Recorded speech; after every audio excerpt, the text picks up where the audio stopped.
Good evening, everyone, and welcome to another edition of the Weekend Wrap, brought to you by CrowCast, of course. And it's a disappointing wrap this week with the Crows going down, but we'll do our best to try and make some sense out of it all. And joining me, as usual, to try and help me do so is Macca. How you going, Mac? Yep, very good, thanks, apart from our disappointing effort. Yes, absolutely. And Nikki, of course. How you going, Nick? I'm going very well. Good to hear, good to hear. You both obviously watched the game. Unfortunately. Yeah, yes, we did.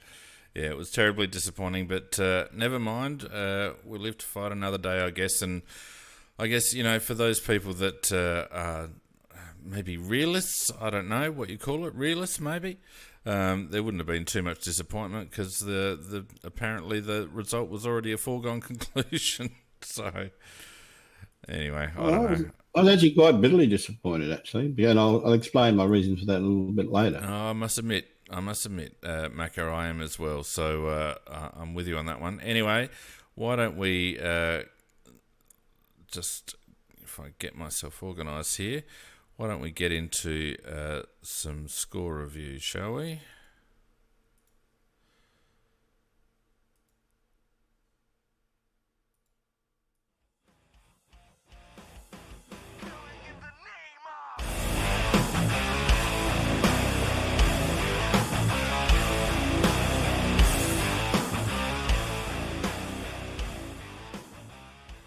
Weird old weekend of footy. Nikki was just asking me how many tips I got right, and I don't think I got that many. But anyway, it all started on Thursday night with the Bombers getting up at the death and controversially over the Giants, 12-5-77 to the Giants 10-11-71, a margin of 6 points and a touched goal, probably helping them there in the end. Yep, good game to watch. GWS dominated the midfield, surprisingly, with Kelly, Canelio, Toronto all playing pretty well. But so obviously it's more around the ground that they lost because Essendon won the game. And Essendon do have that gun and run style that can catch a team out. And they were on and they deserved their win. I mean, I know that ball was touched, but that's added 5 points onto their score, so you can argue maybe he should have won by a point. Well, no, because it changes. They don't go back to the middle. You're being logical now. Sorry, I didn't mean to be logical. We can't be having that. Yeah. But no, it was a good game to watch. Yeah, they very much play the Richmond chaos ball type, which works against certain teams. Now, that last quarter, even though, yes, that one might have been touched, as you spotted on Fiend, if it goes back to the centre, I think there's still very, very strong chance for scoring. They really dominated that last quarter. Yeah. They did. And once again, it just shows to me that little bit of mental fragility that's still slightly there with the GWS players. Mm. It's not a game that GWS should have lost, really. And you're right. It does show that they're still not. But I guess every team is susceptible to that. And the way the game is played these days, it's not actually hard to come back from a bit of a down once you get momentum. So it seems to be the way the game is played. Anyway, Friday night we'll talk about later, of course. Saturday we had the Eagles avoiding embarrassment and getting up 11 goals, 11-77 to the Hawks. 9-17, probably kicking themselves out of the contest. 71 points, a margin also of 6 points. I think you summarised it in that sentence, Fiend, because if Hawthorn had made the most of their opportunities, they would have won the game. There's no doubt about that. West Coast, they looked a very modest side on their performance on the weekend, but we know they're a much better team than that. But I'm talking about their performance on the day, and Hawthorn probably should have sewn it up earlier. And, of course, the biggest problem Hawthorn do have in these games, they don't seem to have the ability to go on for 4 whole quarters. And in the end, of course, West Coast too good. So, but Hawthorn could have and should have probably won the game. Well, welcome back, Nick Nat. And bastards for upsetting my. That was kind of like my upset. I went That for. was your upset tip. So I thought they were. Yeah, I thought they were a good chance. I had a few concerns about some of the others, but went with the majority, and yeah. But you're spot on there, Macca. That's been the issue with Hawthorn, is that they just can't go for the full 4 quarters. Mm. No, never mind. We had Sydney predictably getting up over the Suns. Swans 14 goals, 993. To the Suns 7-9-51, a margin of 42 points there to the Swans. Yeah, almost played to the blueprint of the standard Gold Coast game, where they are very competitive for the first half, and you think, gee, this could be a good game. And then, of course, the second half, they can't maintain it. And it comes back to a lack of quality all around the ground. There's no real match winners in their team. There's a couple that go all right. It was good to see Lukosius actually look like a footballer of the future in this particular game, and I found him a little bit worrying in some of the games up till now, but I thought he looked like he belonged at this level on the game that he played on the weekend. I actually thought it was his best game for the season, Mac. Absolutely. Absolutely. Well, now I'm interested in getting him back. Didn't see the game, so unfortunately can't really comment about it. But it appeared, though, that the Suns were giving them quite a push, but they just couldn't quite sustain it for the full 4 quarters. Yeah. How much of a hole have Collingwood just dropped into lately?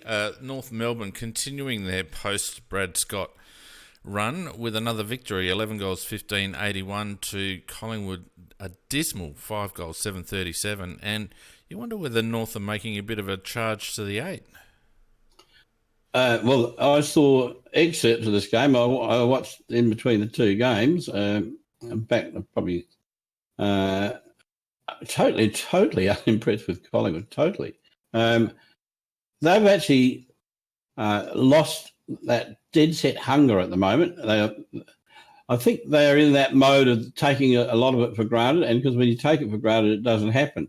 North Melbourne on the other side, they were fierce, and you're right, Fiend.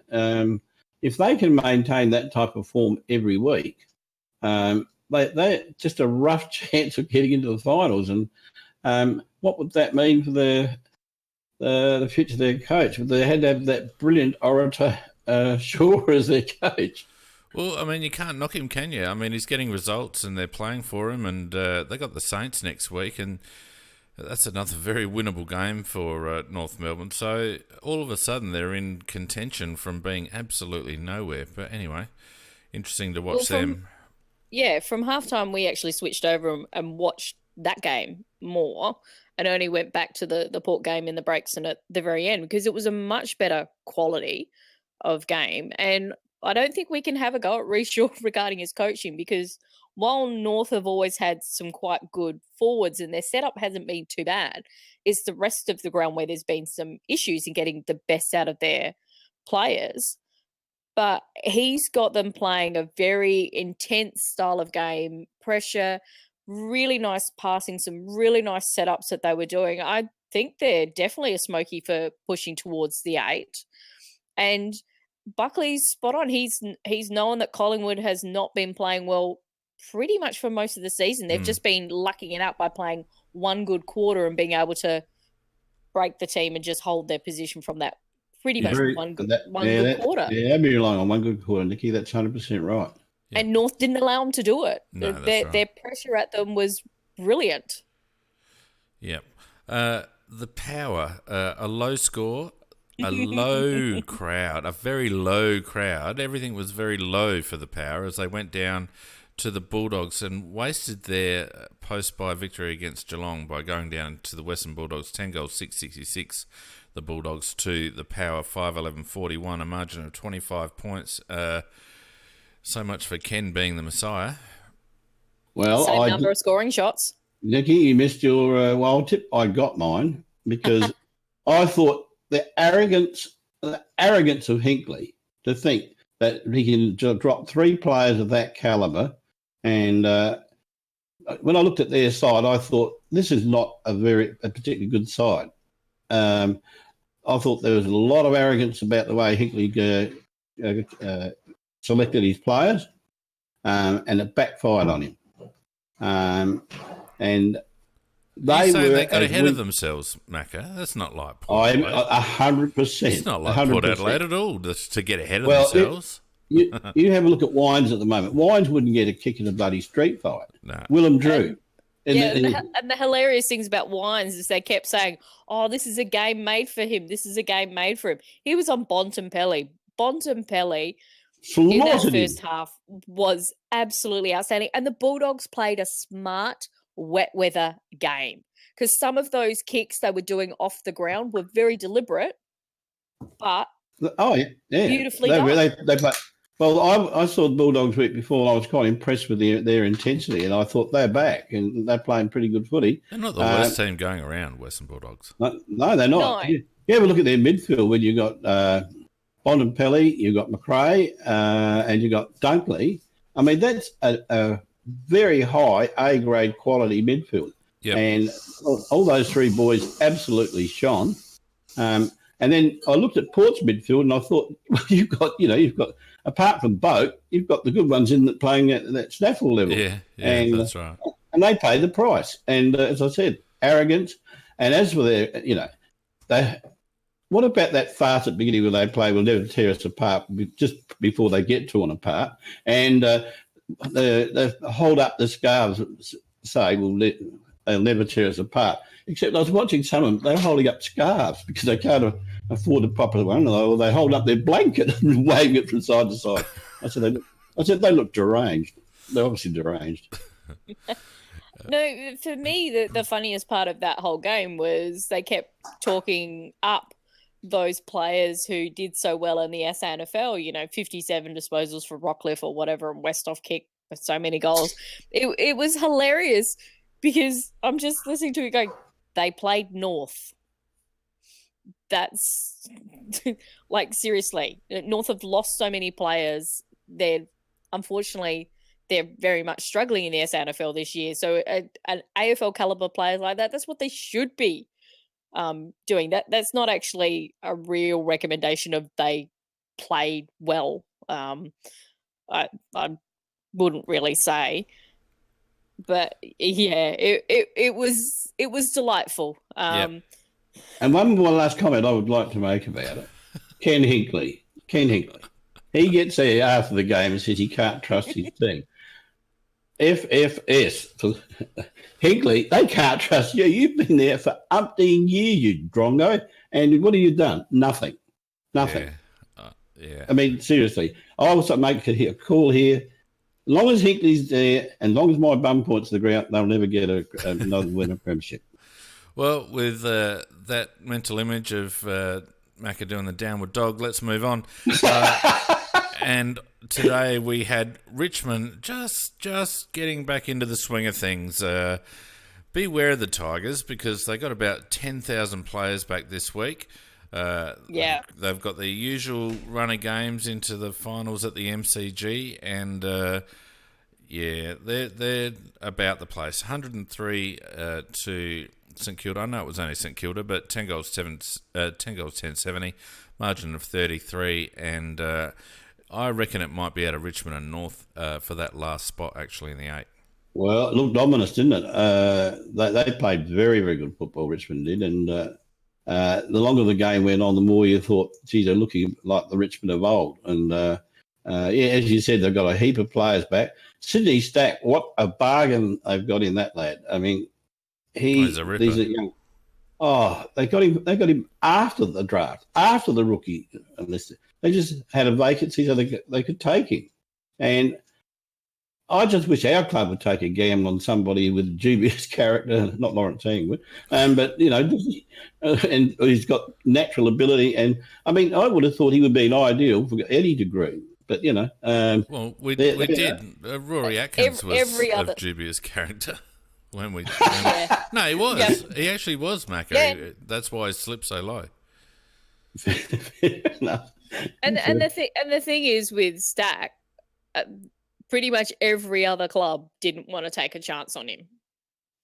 But the interesting thing, Yeah. You do the draft now, and he's in the top 10. Oh, Easily. no. He's on the top. Oh, Yes, he top is. 20. No, Yeah, I not. reckon he would have been picked because he's a small forward or a small back. He's more likely to be picked towards 20. But I think his value for that team is quite immense because of the way they play, which brings him into the game more. Yeah, he suits them very well, but I don't think he's top 10. Anyway, the Lions doing a number on Melbourne, who continue to just belie all pre-season predictions about them. The Lions doing very well, 15-17, 107 to Melbourne, 11 goals, 874, a margin of 33 points. Yeah, it looked like being a very competitive game all the way through until Maxi Gorn went down, and we went down pretty early and killed Dream Team. People like me winning our chances of winning. But back to the football, I thought that was a very, very key factor in the game. Melbourne are struggling, and they can't afford somebody of the quality of Gorn to be missing for a big stab of the game, then to come back and then only just plod around the oval because he wasn't 100% right with his ankle. But I think that Melbourne are the greatest disappointment of the year. There's no question about that. No question about that. I mean, everybody was talking them up as potential premiers at the beginning of the season. Yep. And they, what are they, third bottom? I think they're third. Yeah, third bottom. Yep, and and not making much effort to move away from it either. No, they were very disappointing. Yeah, indeed. Yeah, if they'd gotten up, it would have helped us. Yeah, it would have. Yeah. Never mind. Bloody and Melbourne. the game's still in progress at Optus Stadium, and the Dockers doing their very best to lose this game. The Dockers 10 goals, 9-69 to Carlton 9 goals, 13-67 at the moment. 24 minutes in. 2 points. 3 minutes 40 to go. Yeah, so we'll keep you updated on that one as we go through. Just a quick look at the ladder, and we see Geelong miles ahead on 48 points and 145.5 percentage, and the Bulldogs next week. So you would expect that march to continue. Collingwood amazingly still in second, but their percentage coming right off, equal with West Coast also on 40 points. The Giants slipping down to fourth on 36 points, but some healthy percentage as well. Brisbane popping up to fifth and doing really well, Brisbane, 36 points as well. Then we've got the Crows and Fremantle, depending on how things go in the next 3 minutes, both on 32 points. Our percentage still... Yeah, I was just going to say, Freo have to score 23 more points in 3 minutes, so I don't think it's going to happen if they win to go above us. Well, no, that's right. But anyway, thank you. Our percentage still looking all right, 111. You're welcome. Richmond also now back in the 8 with 32 points, but still pretty average percentage, 95.3. Out of the 8, dropping out of the 8, we got Port on 28 points, along with Essendon. North on the rise, as we mentioned, along with Sydney and Western Bulldogs and St Kilda. It's hard to believe that those teams are all on the same... I can't remember St Kilda winning this many games. When did they win these? Did they bank them last year? Early. Yeah. All on 24 them points. early. Hawthorn on 20 and looking out of it now. And Melbourne, as you said, Macca, a real disappointment on 16 points.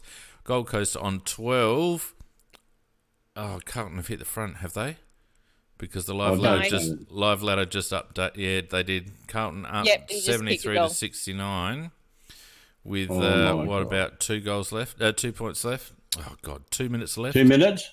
2 minutes 40. So Carlton win that game. They go off the bottom of the ladder, and our pick slides to number 2 on percentage. Carlton on a much better percentage, 10 percentage points above Gold Coast. Oh, dearie me. If we lose number 1 pick as well as losing the game on the weekend, that's just... We might as well just rack it up. Anyway, it's horrible. It's horrible. Because the number 2 pick's just worthless. Oh, no, the number two pick's great, but it's the principle of the thing, Nick. We've never in our own right held a number 1 pick. Yeah, can we just have a number 1 pick just for once, for God's sake? We did have one once. We fucked it up. No, we didn't. No, that was a number Never had a 2 number pick. one. Oh, pick. was it number 2? That was the the Carey. No, it was. I thought Yeah. it was. It ended up being number 4 because of priority But picks. it was originally number 2. Yeah. Mm. Yeah, it was never number 1 though, Nick, unfortunately. Oh, 27 minutes. Damn it. All right, let's focus and move on to our game, shall we? Really? Well, we may as well. Apparently that's why we're here. Yeah, that's right.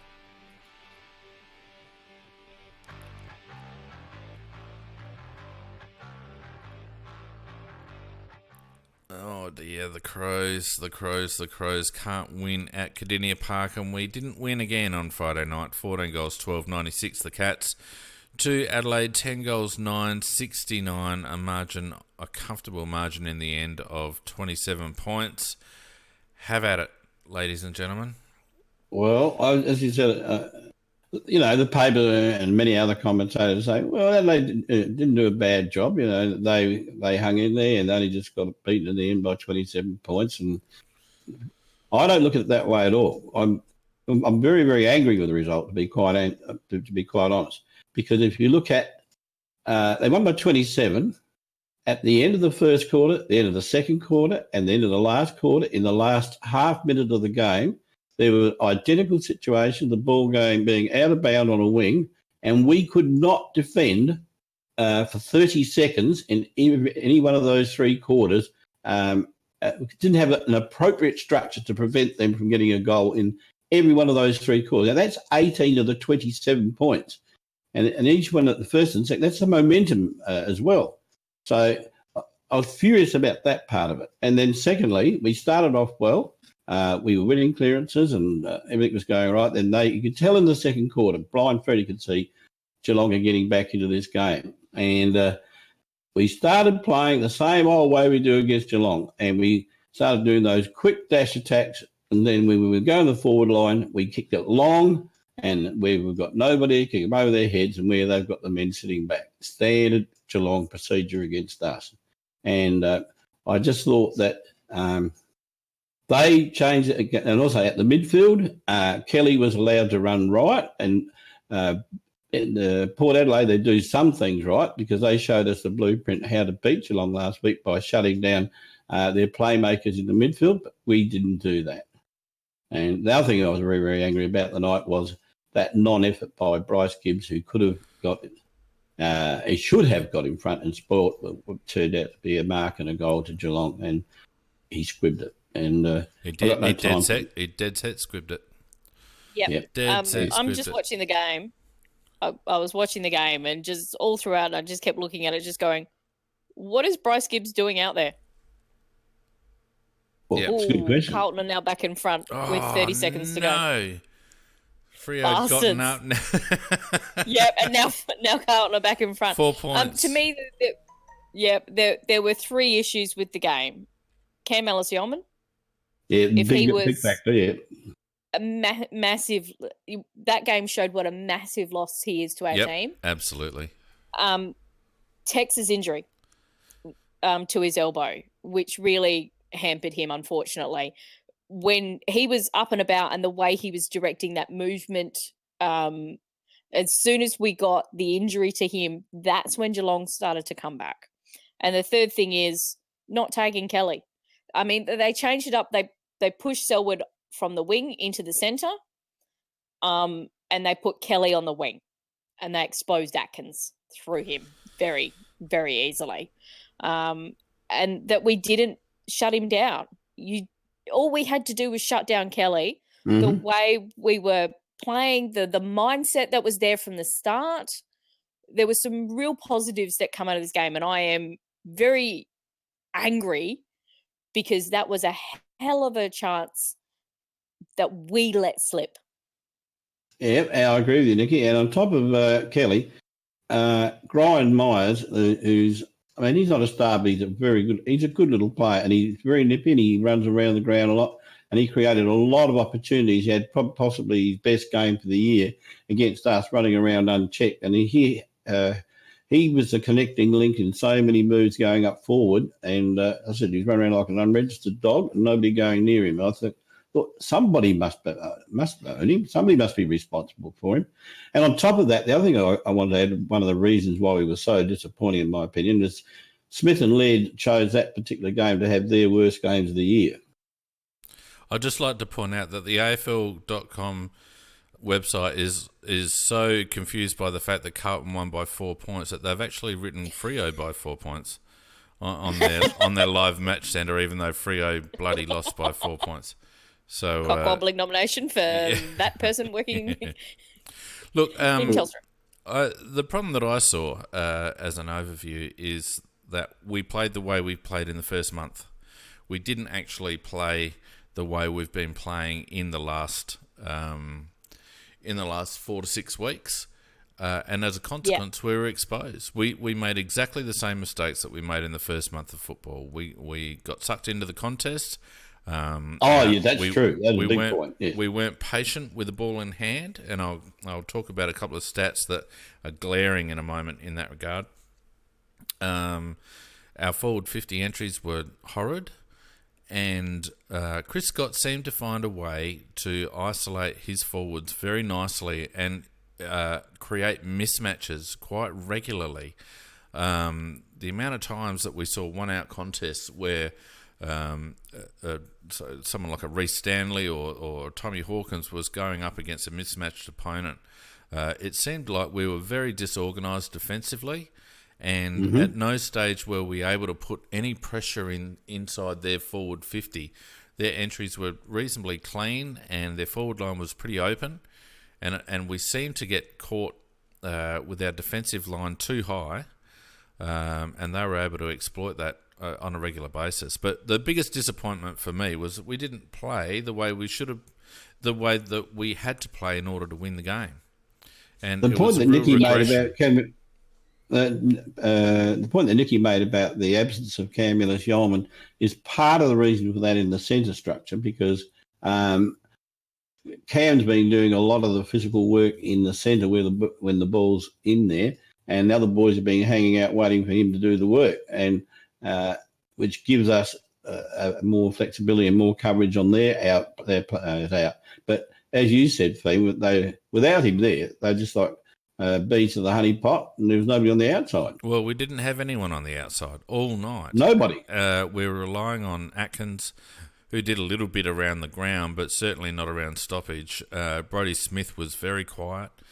I think we made a mistake in our cover for Miller. I didn't think we picked the right player for that coverage.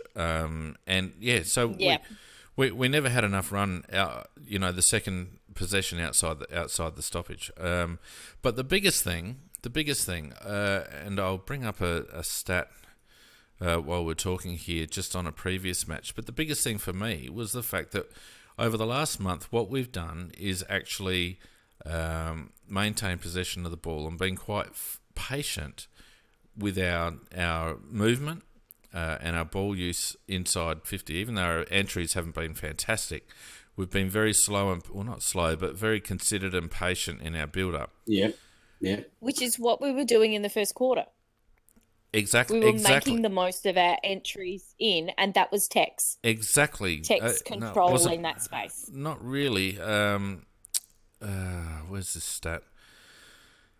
So against the Giants, when I felt we played the blueprint of the way that we need to play in order to have any chance with this particular squad, our uncontested possession count was quite high. But the significant stat, and I want to talk about this one in particular, is the uncontested possession differential between Geelong and Adelaide for the course of the match, because the two times when we were really in the game, which was sort of 10 minutes into the first quarter and up to about halfway into the second quarter, we were down on the uncontested possession stat differential a little bit, but within an acceptable range. It was only like 10 separation, and the score reflected that. The moment we started to drop off with uncontested possession was the moment we lost the game.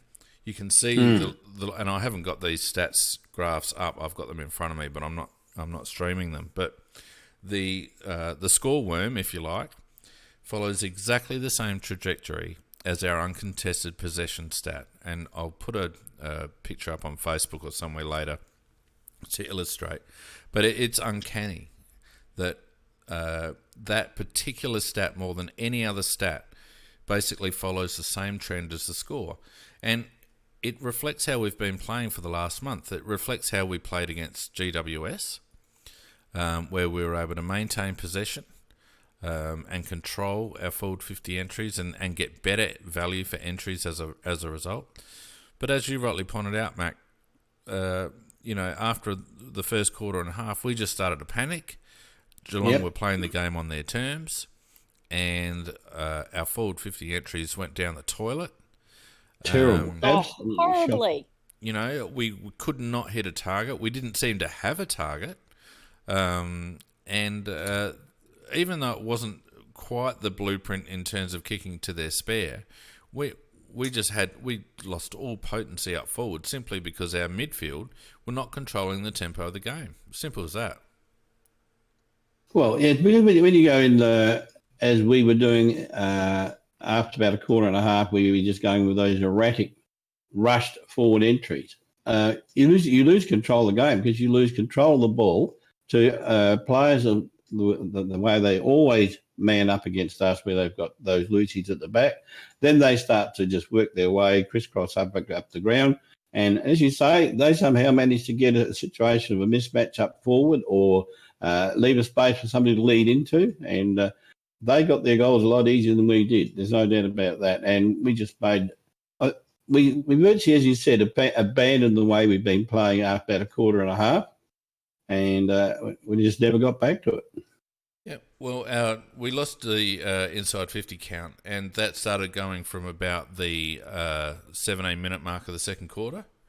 Yeah. And at the same time, our rebound 50 count increase is simply because the game started being played in Geelong's forward half.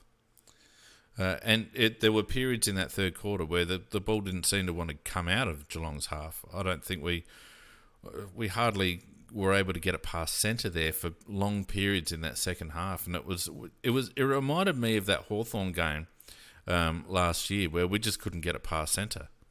Well, they had about 12 repeat entries at one stage into their forward line. Yep, that was at the beginning of the third, I reckon. Anyway, let's look at some head-to-head stats. And Geelong had far more of the ball, 410 to 359 disposals. The kick-to-handball ratio for both was, as you'd expect, weighted towards kicks. But we certainly weren't using our kicks to the same effect as Geelong. And it's telling in this particular stat, 106 marks to 76. Geelong marked the ball 30 more times than we did. Despite having a similar amount of contested marks. So that all that does is show you that contested marks were 12 to 13, and yet Geelong won the marking stat by 30. So it just tells you that they were playing the game that we should have been playing, which was keeping the ball away and being considered in their ball movement. That's exactly what they did, 100%, Finn. Yep, tackles were even, 66 to 64, although I didn't feel like our tackling was very effective. In some cases, it looked almost like men versus boys, especially our midfield to theirs. I didn't feel like we laid very many effective tackles, strong tackles. Look, and can't complain about the umpires, 16 to 12.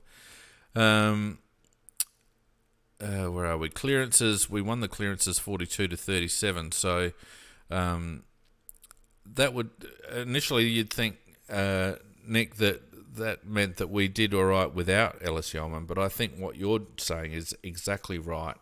That it robbed us of a Matt Crouch or a Brad Crouch being one back off the contest. Yeah, we had to commit. Yeah, Brad looked lost. Brad was panicked all night. Panicked all night. Yeah, he was frustrating the hell out of me. Well, he was playing a different role, wasn't he? Since Cam Ellis-Yeoman's been there, and performing at the level he's been at, the other boys have been feeding off him or feeding off the benefits of what he's doing. And all of a sudden their games were changed because he wasn't there. Yeah. And although Greenwood tried hard, he's not as good in those centre clearances as Cam is. We needed Ellis Yeoman's big Greenwood, body. Yep. Yeah, was Greenwood actually on the ground in the third quarter? Because I hardly saw him at all. Yeah, it didn't have And that's much. when they really started to get that run on. Yeah. I think I've noticed we do that. We rest him for longer in the third so we can use him more in the last quarter. I think he was there, Nick. I think he was there just not getting the ball, Nick. I think he was resting himself. Yeah. Well, I mean, look, you could be right. He only had 71% time on ground, so you could be right, Nick. And it's strange considering we needed that inside player to have him on far less than anyone else on the ground. 70. I just wonder whether we were hoping that Gibbs was going to pull his finger out. He didn't. I was disgusted, when that particular issue that I mentioned before. I think it was Hawkins was Taylor was up chasing him up his bum, and Hawkins was end up marking the ball in his chest. Gibbs could have dived in front and punched the ball away. Yes, he could have. He stopped dead, and then looked around to say, well, "What should I have done?" And I thought, anyway, we're not talking about individuals right now, Macca. Stick with the program. I know. I just get a bit angry. I know you do. As I mentioned, the inside 50s and rebound 50s stat was incredible. We won the rebound 50s 48-29, which is probably more indicative of how ineffective we were in terms of getting the ball there. Geelong had 63-40 inside 50s. You're not going to actually win a game of football with 40 inside 50 entries, unfortunately. That makes it difficult. And it certainly explains why Geelong's rebound 50 count was so low. Look, what else have we got here? As I mentioned, our contested ball was okay. They did us by 9 in the end, so it was pretty close. But uncontested possessions, Geelong 258-211. Again, that should have been the reverse. I said to Cam on Thursday night that we needed to win the uncontested possessions by the length of the Flemington Straight in order to win, because that would indicate that we played our style and we didn't play that style. Good point.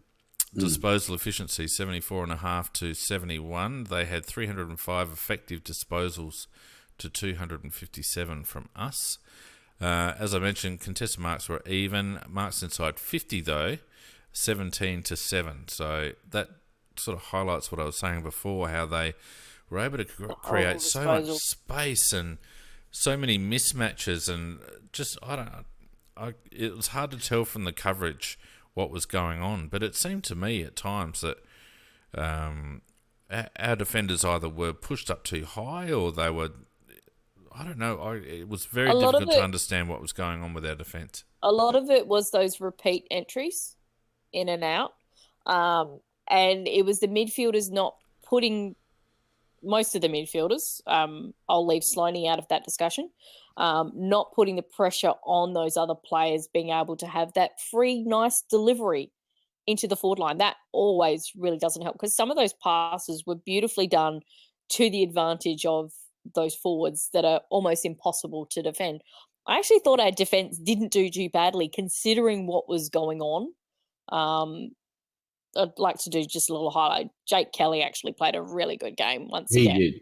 No, he did. I actually thought at one stage he was actually trying to go with Tim Kelly, or it might have just been the way the things were going, but I saw him next to Kelly a couple of times. Yeah, he was picking him up, which is good as a defender, knowing that he's probably the more dangerous option in the forward line. You don't leave him loose, which whoever was supposed to be on him was doing so. Well, there's only one answer to that. Hang on. Let's stop dragging me into individuals. Sorry. Riley O'Brien, I thought, did pretty well, 41-34. Probably wasn't as effective as in the past, but he was up against two reasonable blokes in Stanley and Blitzarves, and he battled on pretty hard, I think. Blitzarves made a huge difference, though, when he went into the ruck. I actually thought it was a really good move putting Blitzarves in the ruck, because it made made it harder for Riley at ground level because Blitzarst is essentially a midfielder. So Yeah, he's a competitive beast too. So and he's got excellent pace as well. So he just matched up very well against Riley O'Brien. It was a very good coaching move by them. yeah. Where else are we? Did I say we won the clearances 42-37? We won it around the ground as well as at the centre bounce. Turnovers slightly higher, so nothing big there. But again, tackles inside 50, 18-8. 18-8. So we, not that we had the ball inside forward 50 that much, but when we did, it certainly came out pretty quick. So some pretty glaring stats there that indicated these, and I've got to say, these remind me very much of the stats of the first 4 to 6 weeks of the season. Very similar stats. I think you summed it up very well, Fee, when you say that that's after about quarter and a half we reverted back to that old style of play. So there's no doubt about it. And that's what disappointed me the most, Mac, because I felt like we didn't cope with Geelong's pressure. And this is what we've been saying for the last month, isn't it? That it's the game styles looked really good. The changes that have been put in, the little tweaks that have been put around personnel, but would it stand up against good opposition? It stood up versus GWS really well, I thought, but that was a home game. This was probably the biggest test of that particular game style, and it was quite disappointing to see that we not only didn't carry that game style through on a narrow ground, which should have made it easier, but also that we reverted back to what we always do, and that's the problem, and that's what I fear come finals footy. But I come back to the other point I made right at the very beginning. Those 3 goals in the last half minute of each of 3 quarters. I mean, that then they're going to have to practice some structure to prevent that from happening, because 2 goals that won. should never. I thought it was 3. No, they missed one. It was 2 goals won. They missed one. But the point stands, Mac. But that's and that's more mental than anything. That's that little bit of relax and switch off. So that's something that can be fixed. It's not so much a structure, it's making sure you stay in the game till the very end of the quarter, which we had been doing before the break. And you're right, Fane, we switched back to that ineffective style from the start of the season, and it's like, why? We know we can, and that's why I'm just so frustrated with this game. Is it was even playing that style, we were well in the game. We were showing that we could match it up with them, and then we just went. We were only in the game until we stopped. It's the moment, and it coincided with Geelong's intensity lifting in the midfield. About halfway through that second quarter, their intensity in the midfield really lifted. And the disappointing aspect, and we'll get to individuals now, the disappointing aspect was that blokes like Brad Crouch could not lift their intensity. You talk about who was accountable on Tim Kelly. Well, if Tim Kelly's their best mid, Brad Crouch is supposed to be ours. And at no stage did I see Brad putting any pressure whatsoever on Tim Kelly. Why didn't see anybody put any pressure?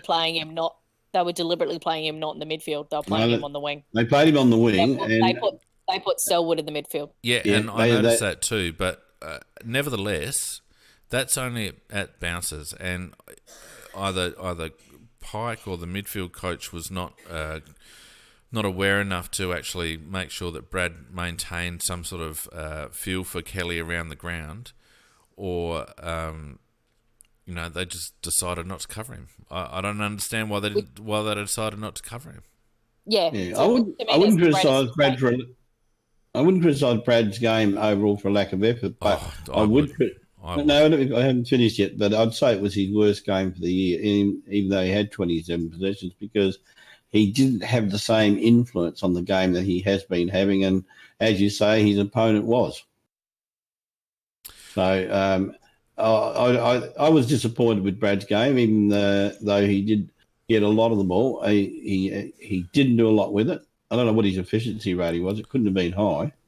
well, his efficiency rating was down the 66 as usual. Right. Okay. But yeah, I was disappointed with Brad, but he wasn't the only one. There were. I just think, as Nicky quite rightly said, they started Kelly on the wing, and I would have thought that we would have done some coaching move to negate that and just act as if they were all playing in the normal positions. So the same goes with Joel Selwood. He got off the chain as well. Now, got to say good day to everyone on the Spreaker chat. Thanks for joining us as usual. We love you guys on the Spreaker chat, as well as on Facebook and on YouTube as well, if you're watching us on either of those channels. Ben says on the Spreaker chat that we're overanalyzing, and a lot of people would, and I reckon we might hear a bit of that from Peter on Tuesday night as well. That, you know, it's Kardina Park. We're always going to lose. We always have the same, you know, outcomes in terms of the way we play, etc. Let's just move on. The problem I've got, and I think you guys have got as well, is that this is what finals footy is about, and there's no point getting to finals footy and capitulating like we did in 2017, and that's what I see that again in terms of this game plan holding up under real pressure. Yeah. And I have to support that, Fane. And look, Ben Davison is, when he says can't win them all, and everyone wins in Geelong, even flag team. And we're not going to argue about that. We're analysing why the fact that we can't, that we didn't win it, because in our own minds we think that if we did things right, we might well have done it. So that's something we may well differ on. Yeah, and look, we didn't just lose; we actually got flogged. Geelong, if they had a half-decent forward line, they would have slaughtered us, to be honest with you. The amount of ball they had in that third quarter in their half of the ground, they should have kicked another 5 goals. But anyway, all right, so individuals, we had Sloaney heading the charge with 13 kicks, 17 handballs, 30 disposals, 3 marks, 6 tackles, 3 inside 50s, 9 clearances, 1 rebound 50. He went at 73% with 16 contested possessions. He had 6 score involvements, 373 metres gained, 3 intercepts. Pretty solid game from Rory. I thought he tried all night. Like his game, actually. I mean, and look, Rory, it's very, very rare for Rory not to give 100%. And but he had 30 possessions, and he puts his body where I wouldn't. I want to put mine. He's just a very brave little guy, and he's a great player. I thought he had a good game. Yeah, for me, he was trying to lift that midfield, but the other midfielders just didn't want to go with him. No, they didn't. So I put a tick next to Rory's name for that game. Yep. Matty Crouch, 12 and 18 for 30, 2 marks, 5 tackles, 2 inside 56 clearances. Played a little bit more inside this week, Matty. 13 contested possessions, also 73% disposal efficiency, 6 score involvements, just under 300 metres gained. Look, I've got to say, I didn't notice him as much. I didn't notice him have a 30 possession game, but I noticed him more than Brad. He's a quiet accumulator. There's no doubt about it. And but he was under a lot more pressure this week than he has been. As you said, I think the last couple of weeks he's been developing his outside game the last few weeks because he's been able to, with Cam Ellis-Yolman in the centre, to get a little bit more on the outside, and which makes him very dangerous because he's a deadly little short pass. And I just think that some of his influence was negated a little bit. Having said that, I thought he was one that did try very hard all day, and I thought I'd give him a pass. And considering he was under quite a bit of pressure, that 73% isn't too bad, especially for him. But you're right, I didn't realise that was a 30 possession game. I thought the back end of his game was solid. I thought he kept trying really hard, and I noticed him more probably in the third and fourth quarter than the first half, to be honest. Seed, I thought, was probably, along with Sloaney, our best. 16 kicks, Yes. 12 handballs for 28, 6 marks, 2 goals, 1, including a beautiful long raking drop punt. That was beautiful. 6 inside 50s, Beautiful. a couple of clearances. He didn't have any, 3 contested possessions, so very much on the outside, but went at 78% disposal efficiency. 7 bounces in the game. He really had a couple of really nice runs there. 7 score involvements, nearly 650 metres game. It's a welcome return to form for Seeds. The goal he got, which he probably got the ball probably slightly backwards a wing, and he started running down the ground. And Taylor Walker very, very cleverly worked out that if he provided a block, the Seed could keep going.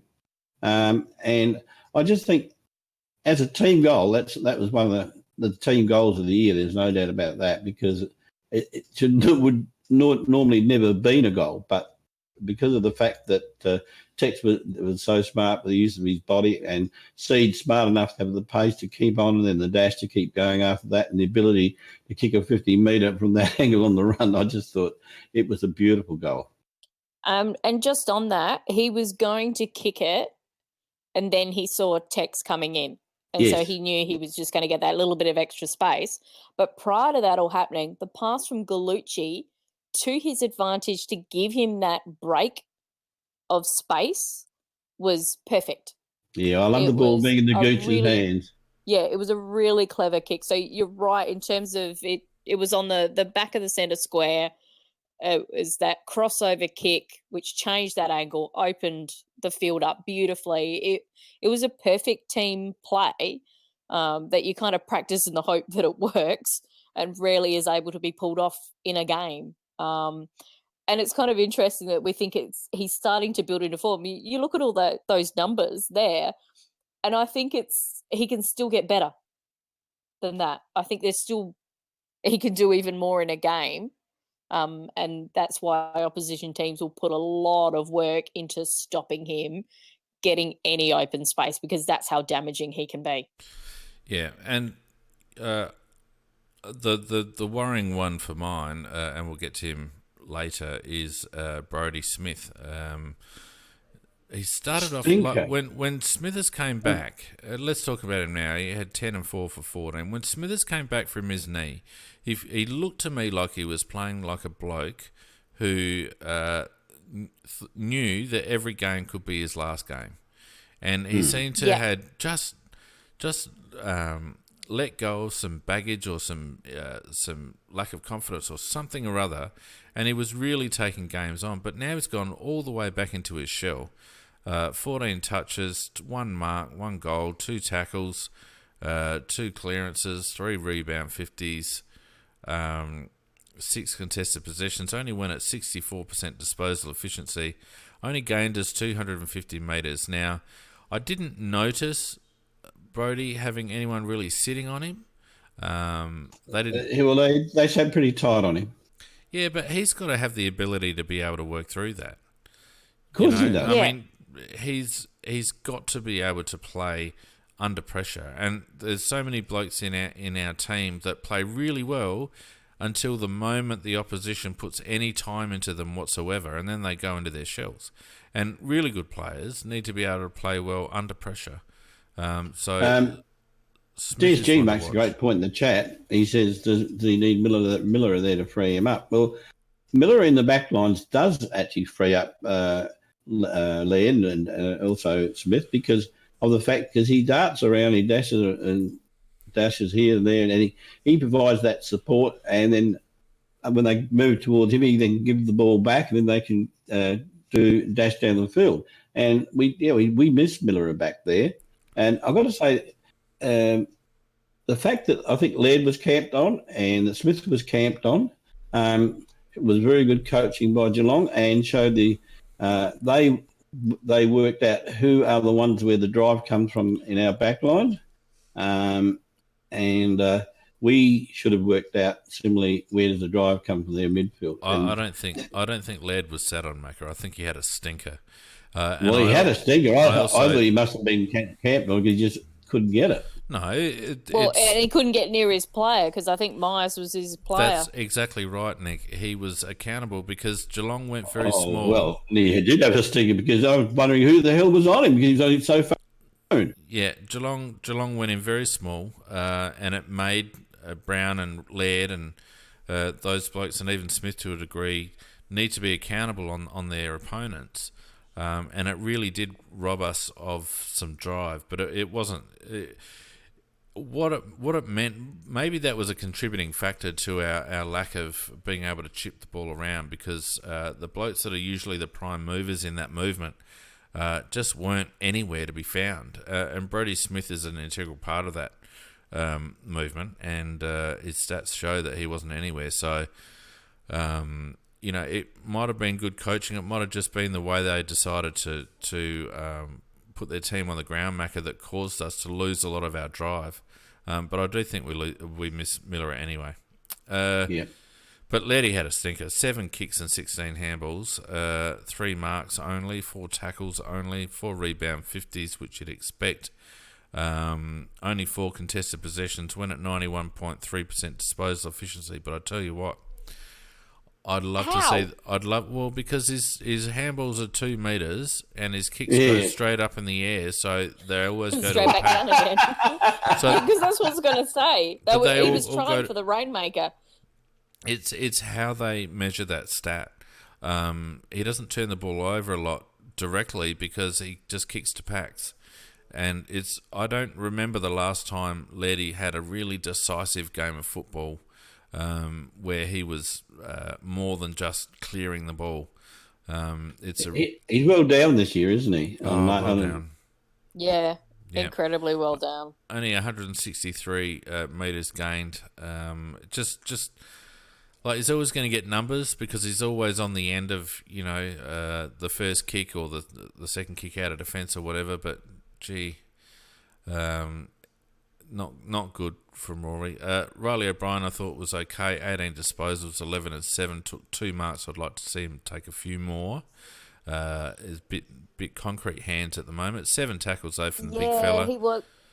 39. He was in the last quarter. Yeah, 39 hitouts, 6 clearances, 2 rebound 50s. I thought he might get a bit exposed, and I think Stanley did expose him a little bit. Going up forward, Stanley obviously kicking a couple of goals, or kick 1 goal too, but threatened to expose Riley up forward, and I was surprised that they didn't use that tactic a little bit more often, considering how short they were. But anyway, yeah, Brian said after the game that he was very sore. They said how pull up after the game. He said no, sore all over. He said, yeah, I think they really did kind of bash into him, and of course the Victorian media had been into Stanley all week regarding his performance the previous week. So that's never fun when that happens, because your player's going to pull his finger out just a little bit more with that kind of thing going on him. I think they were trying to expose Stanley up forward more, but Rob did okay. I thought he had a reasonably good game, but I just thought he just tired as the game went on. He did, and I think that's where he was getting himself in the front position. He getting and as you said, Phoenix, those concrete hands. They were just dropping down, and I kind of felt watching it was that a little bit of tiredness coming in. Mm. Yeah, he doesn't look like he's worried about taking marks, but they just weren't sticking. He just seemed to be hitting the hands and going out. Anyway, look, the other bloke that teams are really starting to put work into and making more accountable, and that's Alex Keith. 10 and 7 for 17, took 7 marks, 2 tackles, 6 rebound 50s. But I just feel like over the last few weeks that teams are starting to realise that he's our third man up, and despite us being probably too tall in the end for Geelong, Keith wasn't able to really dominate as an intercepting defender, and I would have liked to have seen our coaching staff try to free Alex up a little bit more, because it was one of the reasons why they seem to be able to score their goals so easily, like I said before, was their ability to get mismatches. And I just spent my time wondering, where the hell is Alex Keith? Because he didn't really have a direct matchup that couldn't be covered by someone else. And I just wondered whether it would have been worthwhile trying to get Keith free to be a bit of a roaming quarterback as they were coming in. But it didn't seem to happen. Well, that's more of a criticism of the coaching staff than Alex Keith. He's definitely. He's a victim of how the game was played. I thought he still had a reasonably good game, but not to the level of what he has been, where he's been a dominant person in the back line. But I still thought he had a reasonably good game, and I still think he didn't do his All-Australian chances any harm with his game. I still thought it was good enough to keep his name there. No, it was just interesting that despite them being small, that and us having Hardigan and Talia, I know where you're getting at. Yeah. So who was Keithy playing on? And if he was playing on one of those small blokes, I would have much. He was at times. Yeah, I would have much rather have seen them try to free him up. Because if he was on one of the small lads, they tore us apart anyway, and we were getting done on one outs in contested mark situations. So anyway, Richard bloody Douglas, got to go. He has to go. Seriously, honestly, I'm not into tearing blokes down, so I'll go as easy as I possibly can. But 5 kicks, 10 handballs for 15, took 4 marks, didn't hit the scoreboard even though he was playing up forward. Only 1 tackle. So he wasn't in the team for scoring goals, and he wasn't in the team for forward pressure. 1 inside 50. Yeah, I don't understand what's going on. Only 4 contested possessions.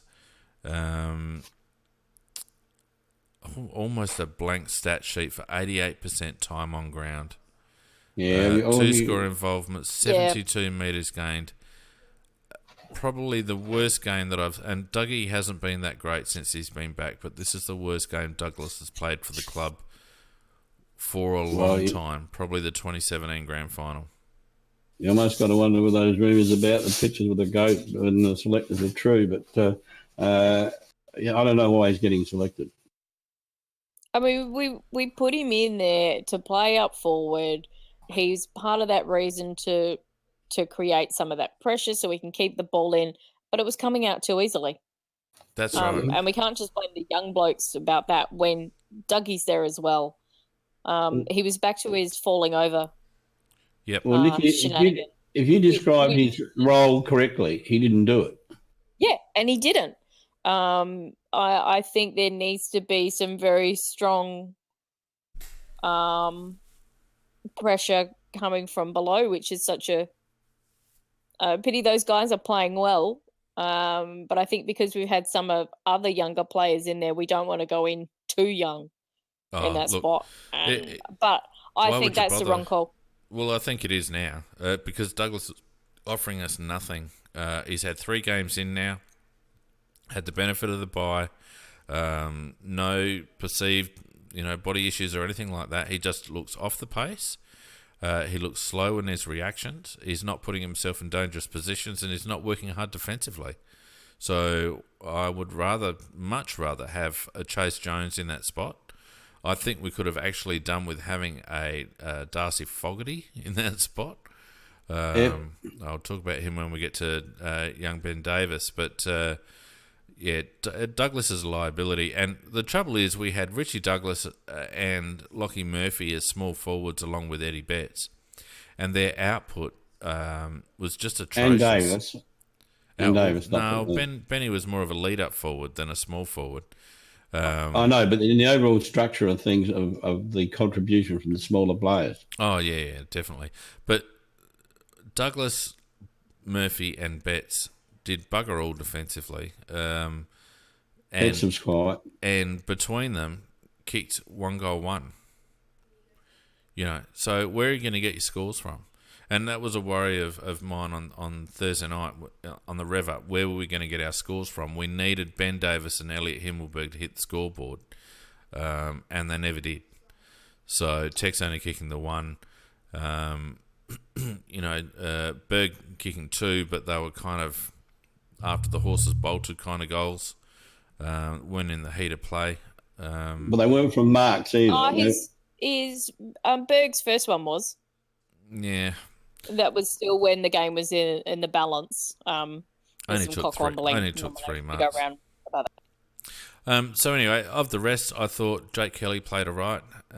Good game. No, I thought good game. Holding his own there. Jake Kelly seems to be playing well when the other defenders are struggling, and I thought Daniel Talia was horrific. Daniel Talia. One of his worst ever. 5 kicks, 2 handballs, 7 disposals, 3 marks. And he should be accurately able to accurately describe the shape of Hawkins' bum because he was looking at it all night and just running behind him. Yeah, it's almost a blank score sheet from Talia for 93% time on ground.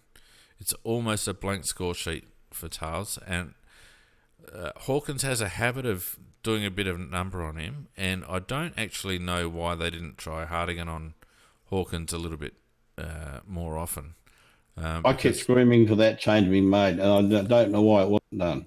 Yeah, as it turned out, the way we played, and without being able to get Keith isolated, I felt like we were too tall down back. But anyway, and Hardigan kind of looked a bit out of place, although he tried hard. Huey Greenwood is another one who's been disappointing because he's not getting enough of the ball. 9 and 5 for 14, 3 marks, 8 tackles as you'd expect, 4 clearances. But just like you said, Nick, just goes missing whether he's off the ground or whatever. But only went at 64% disposal efficiency. Only gained us 151 metres. I love Hugh Greenwood, but I'm starting to see why he's no longer not yet signed. I wouldn't mind betting he gets a trade. You could well be right. Apparently, there's been interest in him. Oh, of course there'd be interest in him because he's a good player. But in our system, he's not getting enough of the ball. I'd almost like to see them forget about him playing midfield and have him play more as a permanent forward. Because he's very dangerous up there. Well, he certainly didn't star anywhere. He took one very good mark, I think, on when he was up forward, and that was really the best thing I can remember him doing. Yeah. Ben in the chat makes a very good point, and I agree 100%. Hugh has shown us his ceiling over the last month, in my opinion. He might be playing a little bit injured or sore, I'm not quite sure. He had a interrupted pre-season, so maybe he's not quite fit enough. But we are seeing his limitations, in my opinion, and whether he needs to, be a cameo in the midfield and be more of a permanent forward, I'm not sure, but I can see why they are just not quite ready to sign him yet. Bryce Gibbs, terrible. I don't even want to talk about it. I just want him to go and sort his shit out. I kept yelling at the television. Well, what's he doing out there? Because I wasn't sure. Because I was pretty sure it wasn't football.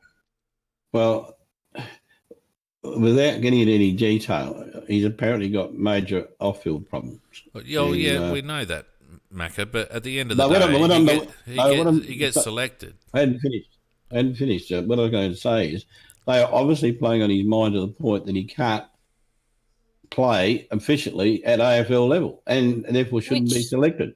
Yeah, which the coaching staff should know about because that's part of the monitoring that you're doing with him, that the mental side of the game, that's got to be up and about.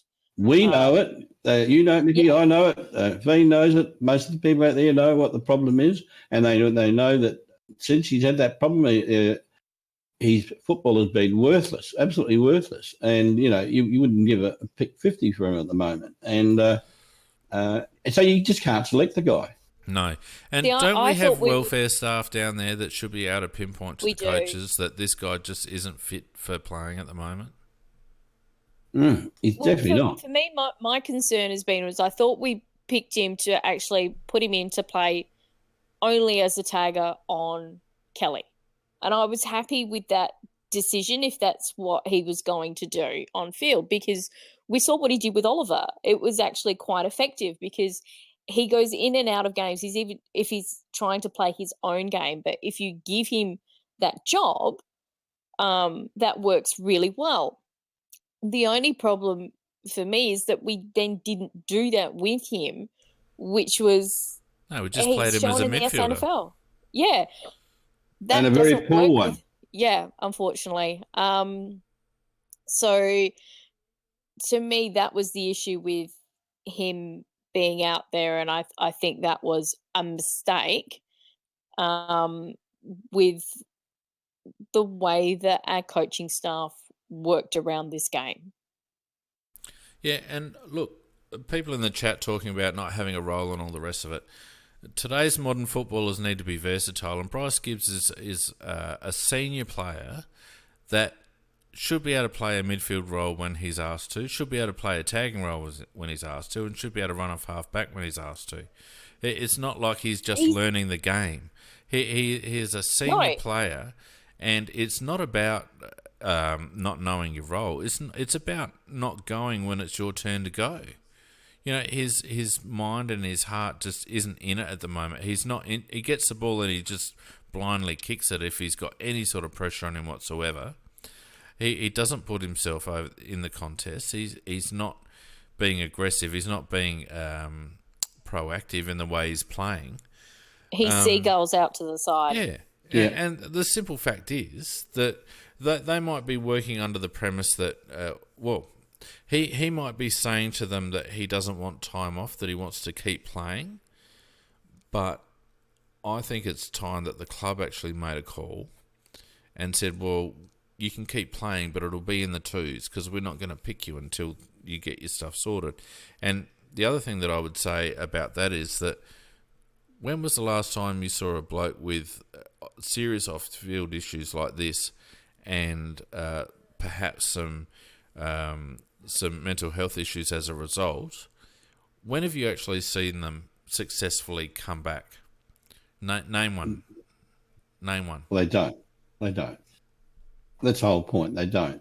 What the other clubs have done with various players, I mean, even if you take Port Adelaide's Broadbridge, they gave him some time off. He came back, played 1 or 2 games, and then he's had to go again. So until the problems can be totally resolved, no, that you just can't play him. Yeah. It's just too much.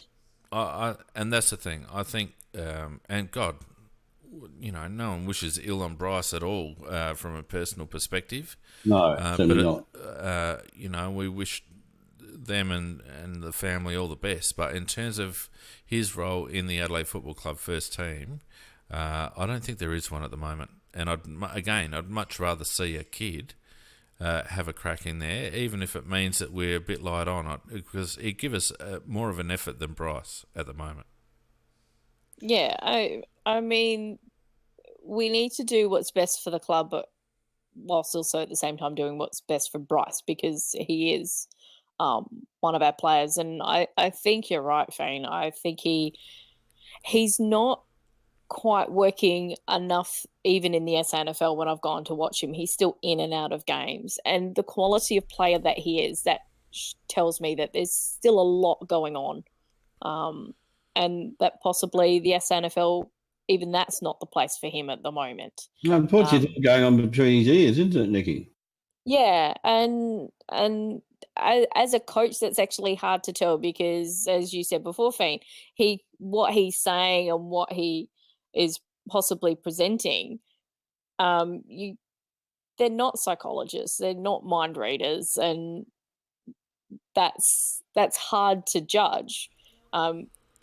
To where it goes. So unfortunately, it's a horrible situation. And just like on one of that is Tom Boyd, is he made his comeback this week, but playing in local footy, enjoyed himself, but it'd be interesting to see how long.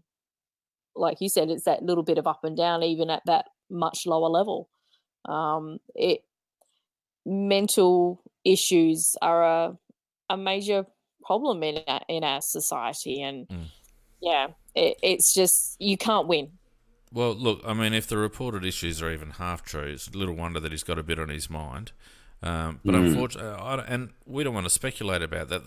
Let's talk simply about his football. At the moment, his output on the field is not enough, and at the very least, he needs to go back in the twos and regain some form and some confidence. As you mentioned, with Tex, suffered from that elbow. Looked promising early, I thought, but dropped out of it.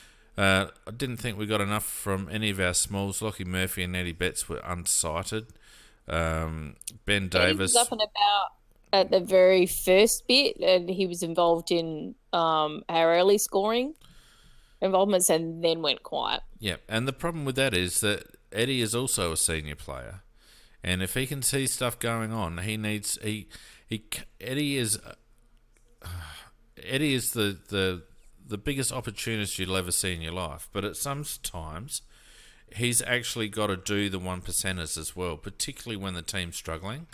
And I haven't seen Eddie do much of the one percenters this year. The basics, the percentage plays, Which has always been a foundation of his play. Yeah, and that's all well and good. But he's got two young blokes around him at the moment, and he's got to take some responsibility.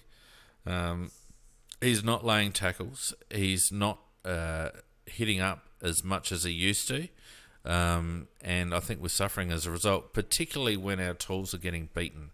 And with Himmelberg being sorely beaten by Harry Taylor, I thought, and Tex injured, as we mentioned, we weren't able to get anything out of Betts. Actually, you raised a very good point there, Pete. I was just casting my eye over the forward players as you spoke, and very, very few, if any, tackles laid by them at all. In total, I think I came up with about 6 that's from the total forwards. Yeah. Vardy says Stengel goalless on the weekend. Well, given the weather, I'm not surprised. Yeah. Look, so that's it. Let's leave it there. But overall, a disappointing performance by the lads, I thought, almost in terms of how it happened than anything else. Before we move on, let's quickly go to our awards, although I can't think of a breakout award this week. Can you? No. And Robbo O'Brien, I don't know. Oh, Galuch wasn't bad. Oh, it's Galuch eligible? Yeah, I think he's still eligible, isn't he? I thought Galuch was disappointing. I felt he was fumbly and muffed a few chances and only got 10 touches. The one thing I'll say about Galuch, so that his touches were good touches, most of them, but probably didn't have one. I don't know. In terms of being honest, yeah, I agree. We didn't have one. Our best player of the week, probably you'd think Seeds or Sloan. I find it hard to split them because they play different roles. Sorry, mate, go on. I'm open to either a Sloan or Seedsman because typical Sloan game where he'll take anybody on and he'll try his guts out and he'll run right till the last siren and give everything he's got. Seeds, very dashing, open type footballer, but very effective with what he did. So for me, it was a bit of a tie. I would probably go to Rory if I had to go to anybody. So for me, I'll go for Seed, with an honourable mention to Kelly. Yeah, I'm a Seeds as well. I'm happy to go with Seeds. In a game where we needed some outside run, he was the only one providing it. So in terms of the wake-up award, there's probably a few.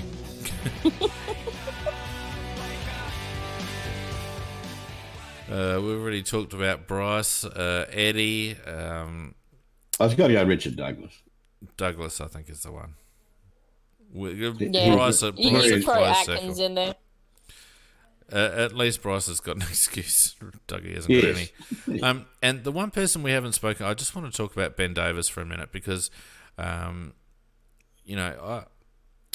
I like the selection philosophically, but I feel like it was the wrong game to bring him in, and I would have preferred to have Fogarty. Would anyone agree with that? 100% agree. Wrong. It was. I thought it was a lamb to the slaughter when he was brought into this game. This is not the game that I would have brought him. I would have brought him in on a home game and on a much more favourable situation. We needed somebody with a bit of bulk and could throw their weight around a bit. And look, I would have rather had Fogarty, but it was a bit too much for Ben. He's being asked to do too much, and for a first game in that hot climate. And I don't mean the weather, but in terms of the intensity of the game, that he got to the ball a few times. Every time he got it, they got him. Oh, they just monstered him, yeah. Yeah, so they did, but what I did like though in those instances, he might have lost the ball. He then went straight back in. He kept in the contest. He laid some really nice tackles. So it was an almost game. One tackle. No, he had more than one. Well, They've lied in the stats because I saw him at least make two. Well, they only count him if they stick. Look, I felt like he looked a bit light. Actually, I was surprised how light he looked in comparison to everyone else. But he didn't shirk it at all, and I'd be interested. Lynchy back next week? Depends on how his calf. Yeah, not sure that he's going to be back next week. Yeah, I think he's getting a lot closer. So does Davis stay in if Lynch? Does Davis stay in for the showdown? Do you think? Oh, Davis, I don't know about that. I thought you said Douglas because No. If Lynch doesn't come back, does Ben Davis stay in? Not for me. I would bring Chase Jones in. Oh God, no! Not for Davis. No. You bring Jones in for Douglas. Yeah, but not for Davis. Who are you going to lead up? Who are you going to lead up with? I don't think that Davis did the role anyhow. So, we're not disputing that. But do you keep him in for Port, given that Port have a completely different defensive setup? No, I'd find somebody else. I don't think Davis is the right man at this stage of his career. Well, he's been in the system. Yeah. He's been in the system for 3 years now. And I understand that. If not now, then when? We can't keep a bloke in the system for 5 years. Because he's had his taste of it. He's more a lead up forward like Lynch is. He's quicker than, even though Fogg's got the bulk and everything else, Davis is a much quicker player. And the way that Port like to play when they break from the back line is they do it with speed. And for me, Davis is a better option for there. And I want to see how he goes in the second game. Yeah. Well, I can see from the comments in the chat that perhaps they don't agree with me and they think I'm a bit harsh, but maybe I am. And maybe he will stay. But if he does stay, I'd want more out of him than what we got this week. Oh, no doubt. No doubt about that. But if ever you wanted a tough debut, it's bloody Geelong at Kardina Park. Oh, that would be the toughest you could give a guy. I agree with that. I'd like to see Jones come in for Douglas, definitely. Form notwithstanding. Are we getting to the point where we need to give Stengel a run ahead of Lockie Murphy? I thought Lockie Murphy wasn't too bad. Or give Eddie a break. Well, Eddie probably doesn't want to take a break. It doesn't matter what Eddie wants. No, you play him against Port. It doesn't matter what Eddie wants. Yeah. And you play then Eddie against him. Port. And maybe rest him for a couple after that. I agree. But Lockie Murphy this week, I would be inclined to look at his position because he's increasingly spending a lot of time looking busy and not actually doing much. Well, he didn't do much on the weekend, that's for certain. No. But Eddie's got a very good record against Port. Yep. All right. Now, Mackie, you're with us on Tuesday night, aren't you, this week? I will be. And there'll be plenty of, maybe one or two sweet, but plenty of smacks going around. So we better give Nikki her cock one ball.